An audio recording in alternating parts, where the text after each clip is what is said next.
guys, for our last free response from this practice exam, we have what I would call an FTC Part 2 problem. They're giving us a function, g of x, function of x, and f is defined as the integral of that function.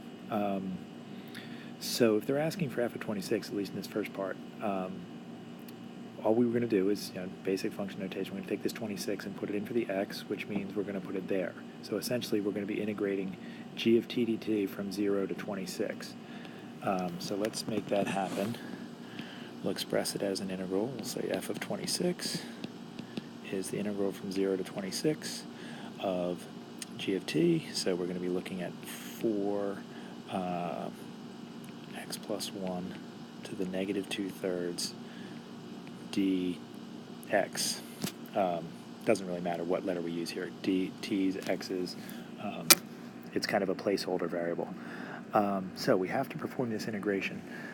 This would appear to be a u substitution problem where u would equal x plus 1, but the advantage of this one is that du is simply dx. So this is going to be fairly straightforward. I'm going to go ahead and convert my limits. So when x is 0, u will be 1, and when x is 26, u will be 27. And I don't know if you noticed, but we have a 2/3 power here, so we're going to be taking cube roots at some point along the way, and of course 27 is a convenient number to take a cube root of. So we can reconstruct the integral. F of 26 will be the integral from 1 to 27 of 4u to the negative 2/3 du. So we're going to do that integration.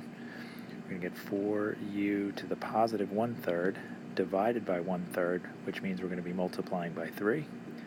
We're going to evaluate that between 1 and 27. So we have 12u to the 1/3 evaluated between 1 and 27. So that is 12 times 27 to the 1/3 minus 12 times 1 to the 1/3. We can factor out the 12 and do 27 to the 1/3 minus 1 to the 1/3 and get 12 times 3 minus 1, which of course is 12 times 2, which is 24. So f of 26 is 24. Okay, for part B, we're looking at the concavity. We want to see the concavity of f. So as soon as you see concavity, you recognize we're looking for second derivatives. So that means we're going to need to take the second derivative of f. So the first derivative, we're just going to apply the fundamental theorem of calculus part 2, where the derivative of an integral gets you back to the integrand. So the derivative of the integral of g of t from 0 to x is just going to simply be g of x. Now g of x we know to be 4x plus 1 to the negative 2/3. For the second derivative, which is what we're looking for to discuss concavity, we need to take the derivative of this expression g of x. So let's take the derivative.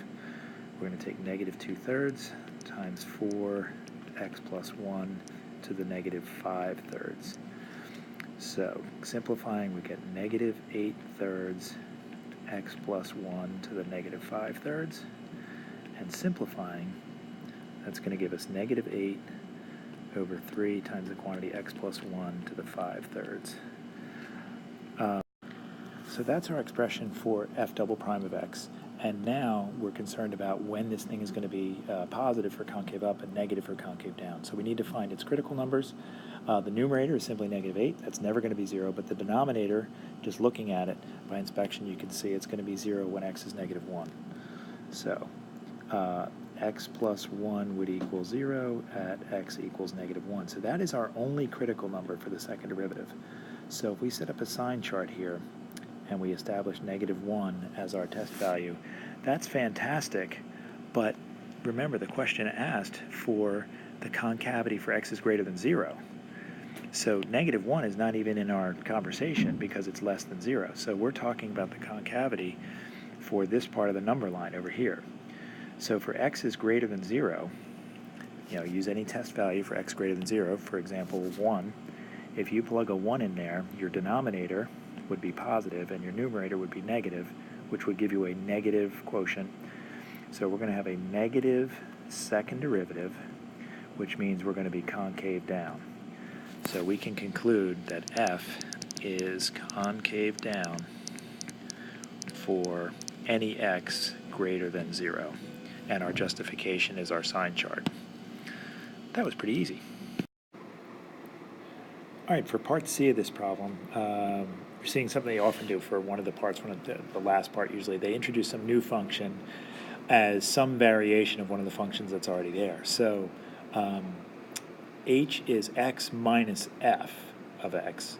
So it would be x minus this integral of g.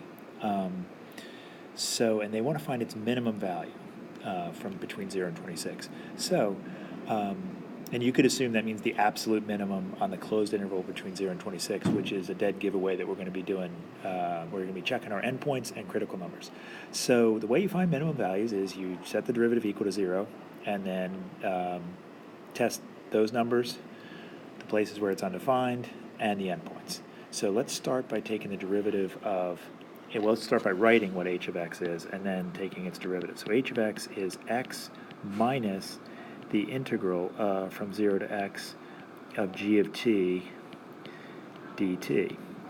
So h prime is 1, and then we're looking at the derivative of this integral expression, which of course is the straight up application of FTC part 2, where the derivative of the integral is the integrand. So it's going to be g of x. So this is going to be 1 minus g of x. So we're going to set that equal to 0, because we've got the derivative of h set equal to 0. So that means 1 minus g of x, which is 4x plus 1 to the negative 2/3. We're setting that equal to 0. So now we're going to add this quantity, 4x plus 1 to the negative 2/3 over to the other side. So we're going to get 1 equals 4 times the quantity x plus 1 to the negative 2/3. And, for what it's worth, remember what a negative exponent means. This means, going back to this line before, we have 1 minus 4 over the quantity x plus 1 to the positive 2/3. And that's what we're setting equal to 0. So, for what's worth, if that looks better to you, it's kind of important to realize that, because remember, critical numbers are numbers where the derivative is equal to 0, which we're going to find using some algebra and solving this, but they're also numbers that make the derivative undefined. And because we have a denominator here, this derivative is going to be undefined when this denominator is equal to 0. So one of our critical numbers is going to be found when x plus 1 equals 0. So x equals negative 1 is a critical number. Now, as a matter of fact, though, that's not in the interval between 0 to 26, so we don't have to concern ourselves with that, but it's something you should look out for in general. Anyway, to take it from here, we have essentially 1 equals 4 over x plus 1 to the 2/3. Cross multiplying, we get x plus 1 to the 2/3 is equal to 4. So if we raise both sides to the 3/2 power, we're going to get x plus 1 equals the square root of 4 cubed, which is 8, so x equals 7. So as far as a minimum value on a closed interval from 0 to 26 for h, we're going to need to test the endpoints. So we're going to need to know what h of 0 is. We're going to need to know what h of our critical number, which is 7, is, and we're going to need to know what h of 26 is. And once we do that, once we find these y values, we can just pick the smallest one, and that's going to be the absolute min. Okay, so for the y value at 0 for h, we're going to look at our clean version of h of x. Plugging 0 in for x right here will give you 0, and then you're subtracting the integral from 0 to 0. Well, of course, that's going to be 0, so you're taking 0 minus 0. So the y value at 0 for h is 0. Now, for the rest of these, for 7 and 26, we're actually going to need to perform this integration. I didn't leave myself a whole lot of room on this panel, so I think we can handle it down here, though.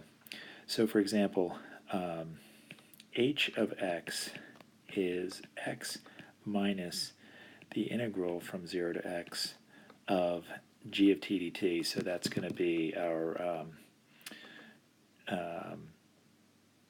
4t plus 1 to the negative 2/3 dt.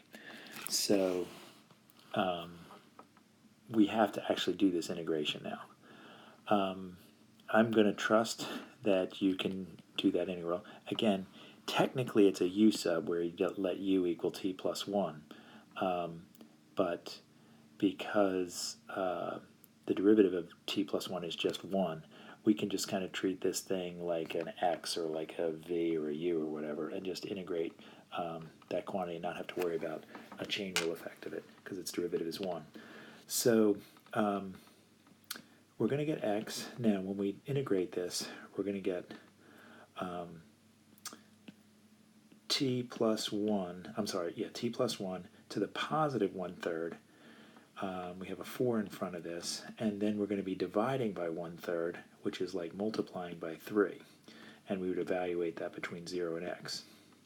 So cleaning that up, we get x minus 12 t plus 1 to the 1/3, because the 3 and the 4 make 12 when they're multiplied.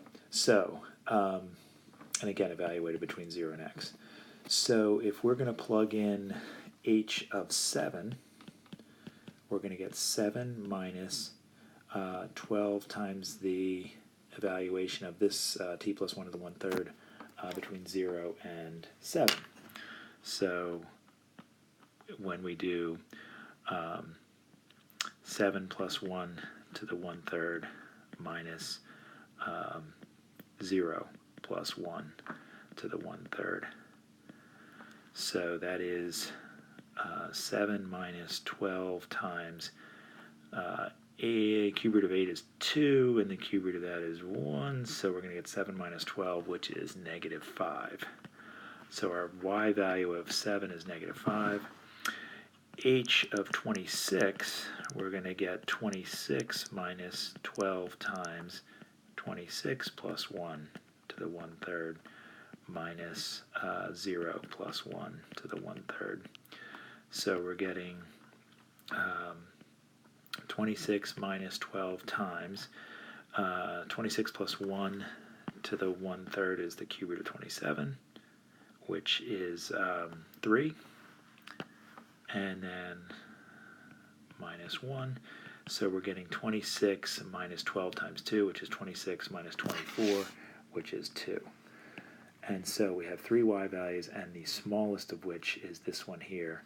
So the minimum value of h between 0 and 26 is negative 5. Now, if I had some room, I would write that statement out, but I ran out of room. So there you go. A little bit tricky there, but nothing we shouldn't be able to handle. Good luck with it.